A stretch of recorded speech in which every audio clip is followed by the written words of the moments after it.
stopping people from grow, scale, and prepare for an exit? Yeah, there's a couple different things. Everyone has their own issues, and it's, some are consistent through industries, some are consistent through generational type owners, but man, so many of them revolve around people and processes. Number one, getting an owner out of the weeds so that they can lead from a high level is absolutely vital. So many of them are stuck in the day-to-day chaos, and they truly don't know how to get themselves out. And when they do that first, and then they start building a really strong team and put in the system and tools for accountability along with that, then they're really strengthening, their people component within their business. And once they're able to do that, now you can really attack the systems and the processes and all the other pieces. But it really comes down to that people component first. And a lot of people just have a really hard time making hard decisions around people, or really just building out their business from a structure first standpoint, instead of looking at the specific people that they have and trying to twist and morph roles into the different seats and functions that they need. So, is there a particular group of people that you help? I mean, like specific industry, specific company size, specific ICP? Like, who do you typically help? Yeah, we've really worked all across the board. I've worked with solopreneurs, I've worked with multi-billion-dollar companies and everything in between.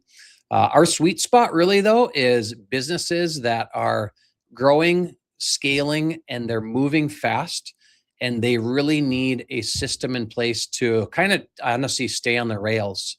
They want to grow, they want to scale, they have the ability to do so, but they really need to do it in a smart manner. So we're really looking for, driven and growth mindset business owners is number one. And they might be a very small business of only a handful of people. They might be a business of several hundred that, does hundreds and hundreds of millions in revenue or has billions in assets.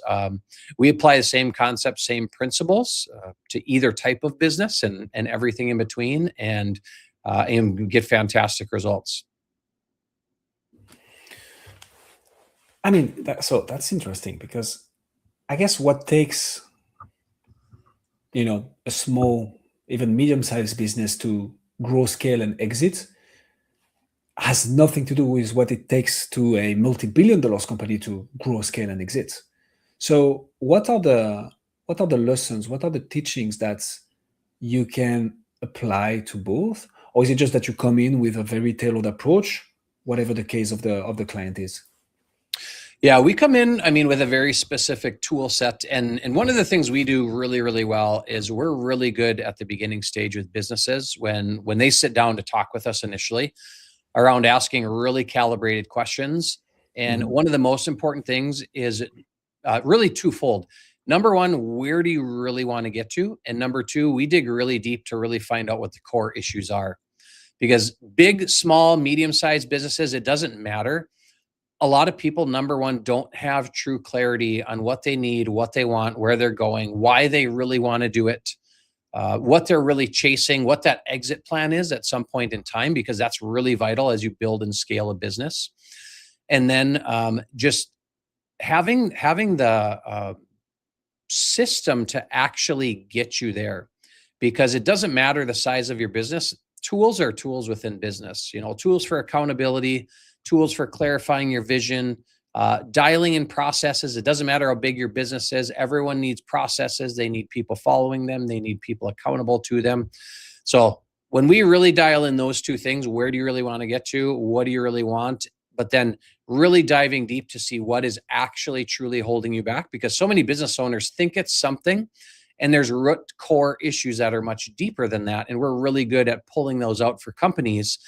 Because when you can determine what those things are, then you can address root core issues, and that's going to get you moving faster than anything that you've done before. I like that. So tell us a bit more about how you market then. How do you brand when you have like such a large, wide niche of potential clients? How do you educate? How do you make people problem aware, solution aware, and then be like, hey, Patrick, like, actually, let me raise my hand here because it might make sense to me. Like, how do you market? Yeah, we're very active on LinkedIn. I 20,000 plus followers on there. So I love adding a lot of value driven content on there. So we get a lot of reach outs from LinkedIn. We get a lot of referrals from our current clients as well. They get fantastic results. I mean, we had multiple businesses this last year in 2025 that did 20, 30, 40% more over their profit goal. We had a business hit their 10-year target in 3 years. So a lot of referrals, a lot of LinkedIn. We do a little bit of Google search, some of those other things. We're really going to crank things up in 2025 though, with some more strategic marketing. And then also we're going to launch a podcast that's really going to be directed toward business owners that have, a quick 4 or 5 minutes while maybe they're commuting to work, or, doing things around the house that are really going to deliver just concrete tools and takeaways. So imagine a business owner that can listen to a quick podcast episode in 4 or 5 minutes. They can literally walk in the office and say, man, this is something I can take right now, implement directly, immediately with my team, and it will make a difference. So we're super excited about that, looking at launching that in Q2 here.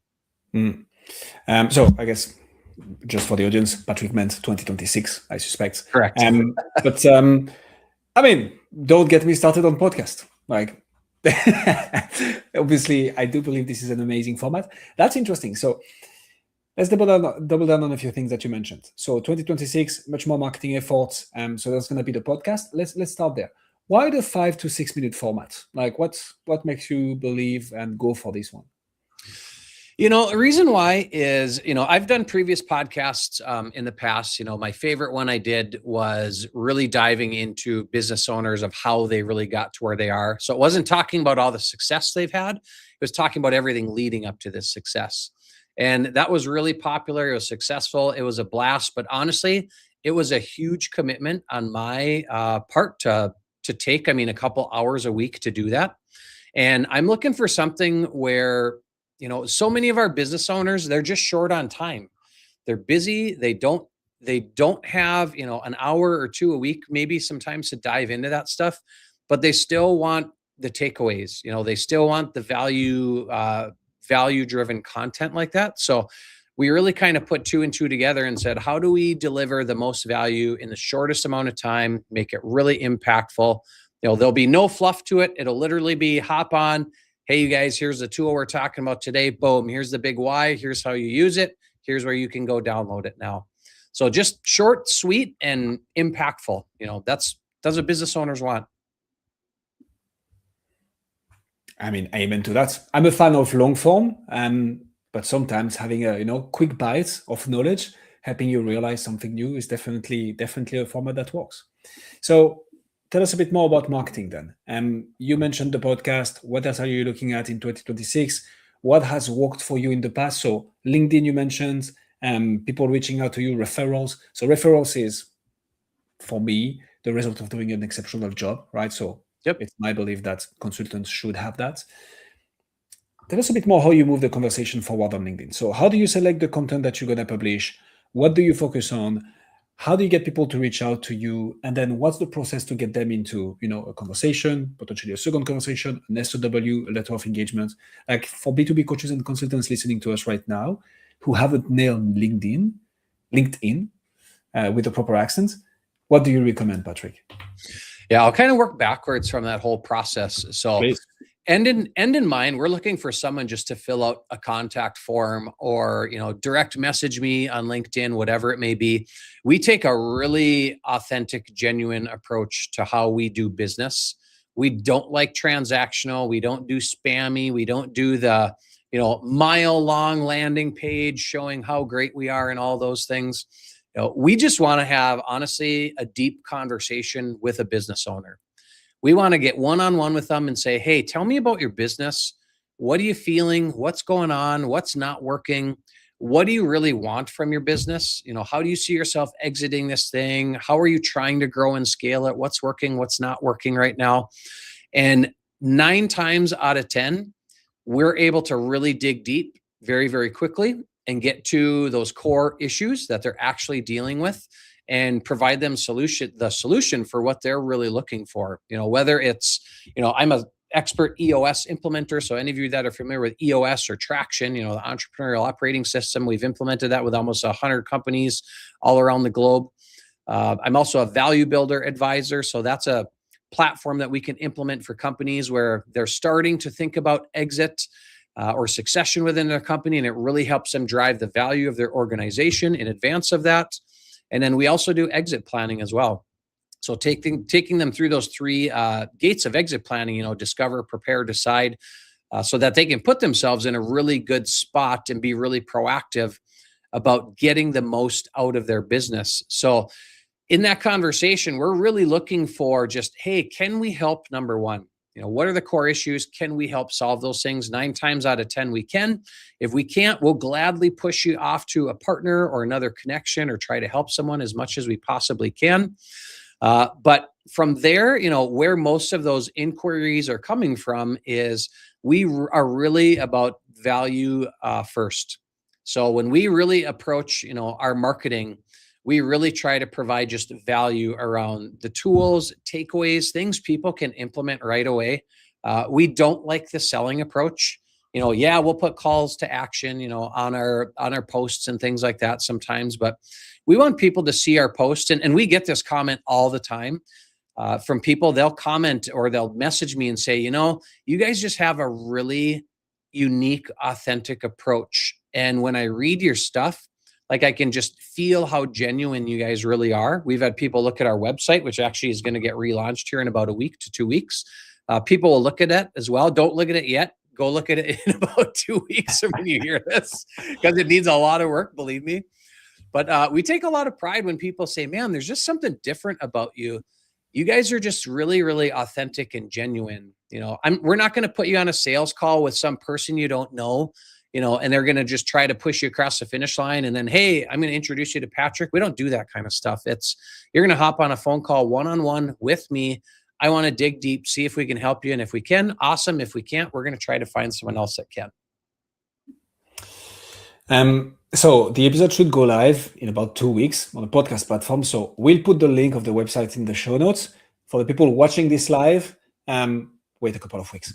But I guess that's the other piece of the new things that are going to pop up in marketing. So I want to double down on a few things here, which you've nailed, Patrick. It's building trust and authority, and being comfortable with the fact that sales cycles are much, much longer now than they used to be 10 years ago. And the reason is anybody can claim anything on the internet now. We live in a trust recession world. We have a gazillion experts who are all saying the same things on LinkedIn, because it is that easy to ask Claude, ChatGPT, Gemini, whatever your favorite AI is, to write up some stuff, put it out there, put a nice selfie, and that's it. Everybody can do that. So things take time.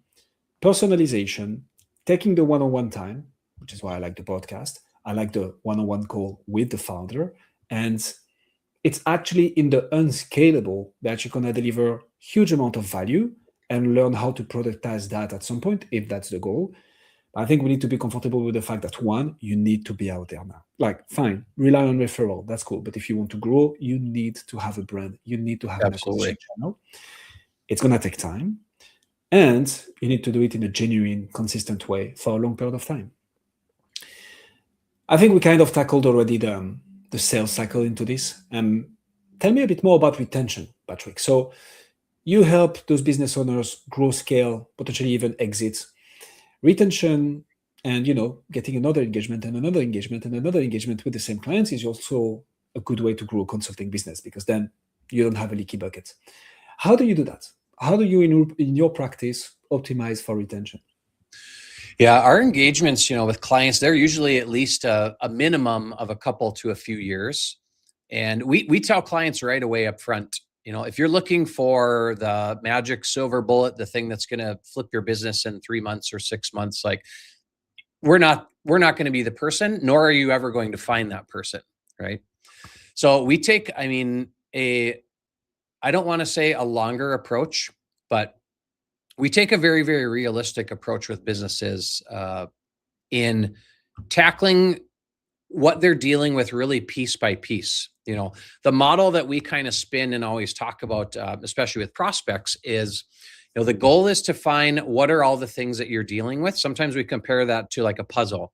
Like, here's all the issues that you have going on in your business. Excuse me.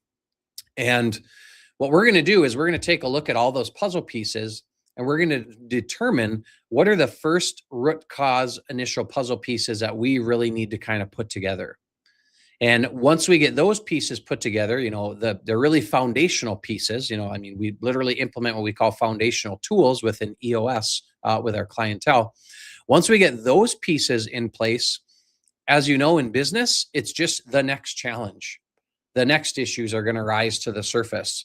So we always draw it out literally on a marker board. When I'm showing people when we're talking with them, prospects and stuff, we're going to spin you over time just through issue, and then the next issue, and the next issue, and the next issue, and the next issue, because business is a roller coaster. You're going to have success, but as you grow and scale, you will have the next biggest challenge, and it's going to be bigger than the last ones. And we're going to help you solve that. We're going to help you determine how to bust through that ceiling. Once we're able to do that, then your business takes off. You have forward, upward momentum. It keeps growing. But you know what's coming next? The next issue, the next problem, the next thing to deal with. And it's going to be bigger and more important than the last one, right? That's just how the natural functionality of business works. So retention wise, we really prove it with our clients when we help them solve bigger and bigger issues over time. Sometimes we start with businesses that it seems like some smaller issues, but then we kind of dig deep. We get to those core things, we solve those, but then the next things pop, we help them solve those. The next things pop, we help them solve those. So retention for us is really just about proving it. Proving that we can help. Our core focus is growing owners and businesses to the next stage. That's truly what we do, because in business, it's always the next stage and everyone's trying to get to the next stage. But you got to have the tools, the guidance, the coaching, the system, the community to really help you bust through that ceiling and get to that point. So this is what I like about, and that's going to sound mundane, but I don't think that many people actually do. That's what's amazing about getting your clients results, is that if you genuinely help them get results, you're only solving one problem. And then they're going to get new problems from having solved the previous problem, which is a good thing to have, because like, hey, cool, you've grown to, 10 millions. Now, how do we reach the 20 millions, right? What it takes to grow a $1 million company is not the same thing as what it takes to build a $10 million company and a $100 million company. And like the thing it takes to like go hard and build a company isn't the same as the one it takes to actually exit it, because as you mentioned, we need to get the owner out completely of the day-to-day and more to work on the business. So I like that a lot. Value-driven, making sure that you solve problems, and naturally people will be like, okay, what do I do next? Yeah, it's much different demands. When we work with early stage businesses, only doing maybe a couple million in revenue, they're just trying to get their head on straight and figure out, who their market is and how to just eliminate the chaos of growing and scaling quickly. And as your business matures, especially from a business owner perspective, we have a lot of business owners that are, maybe 10, 15 years from succession, even though most of them deny it's ever going to happen subconsciously, but it will. Your business really needs to start to transition from not just a profit machine and center to how do I really start building transferable value, and what is my way out of this thing? So many business owners fail to think about the risk involved if, number one, something happens to them or something happens to their key people, there's risk all over within business. So as we grow and scale, we kind of shift gears over time slowly to start thinking about some of those other things. Once you have the foundational pieces in place, now how do you start building it into way more of a high value transferable asset at some point, whether it's by your choice, exiting or having succession occur in your business, or whether it's not your choice, which large majority of the time, it's not your choice how it occurs. Amen to that. Patrick, let me throw you a bit of a curveball here. What's your biggest challenge? What is it that you're trying to solve for right now, that once you crack that nut, you're going to take your business to the next level? What is that? Yeah. Yeah. For me, it's just like so many other business owners. It is scaling myself and delegating and elevating myself. So we've made moves in the last 6 months. We've hired a marketing manager because that's where a lot of my extra time was going. We're really excited in the next quarter or two here. We're going to launch what we're calling our greenhouse growth ecosystem. So that's going to be directed much more toward very early stage business owners that are looking for more of like a membership subscription type coaching. So it's going to be me taking, typically I work one to a few as I work with leadership teams. And this is really going to scale me out way more to a one-to-many approach. So much more of a group coaching approach where a member within that ecosystem can access tools on demand. They're going to get group coaching from me. They're going to get all kinds of different resources, trainings, virtual webinars, things like that from myself, as well as other experts. So it's just like everybody else. It's starting to just scale yourself, because when you're a single consultant, it is time for money, and there's only so much time in the day, and you're probably only going to be able to charge so much. So just like so many businesses I coach, I've had to look for, and I knew this from day one, I've been really planning this from day one, is you have to find another way to scale yourself out more. And again, de-risk my own business as well, just like everybody that I coach. Who coaches the coach, Patrick? Do you have a coach yourself? I absolutely do have a coach. Yeah. We started with a coach. We're coming up on just about a year. So right now we're looking at a potential renewal with our coach.